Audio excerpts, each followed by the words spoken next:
একটা মর্মান্তিক দুর্ঘটনা।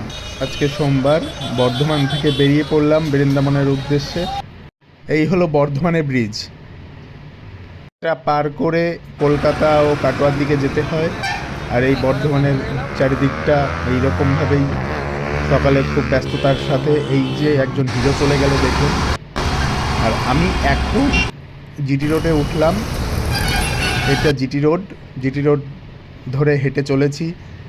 প্রথম স্টপেজ হবে আমার বেনারস, সেদিকেই একটু বিশ্রাম করে নিলাম এবং সাথে কটা ছোলা ভেজানো ছিল সেগুলো খেয়ে নিলাম।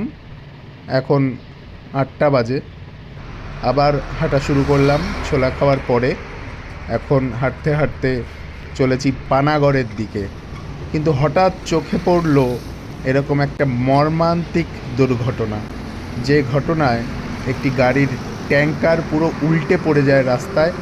এটা দেখার পরে খানিকক্ষণ বসে তারপরে আবার সন্ধ্যার পরে হাঁটা শুরু করি। বারাণসী 144 কিলোমিটার দূর এখান থেকে। সন্ধ্যার পরে হাঁটতে হাঁটতে যাচ্ছি রাস্তাটা দিয়ে, শুধু গাড়ি আর আমি, আর কেউ নেই চারিদিকে। হাঁটতে হাঁটতে প্রায় আমরা পরাজের কাছাকাছি চলে আসি।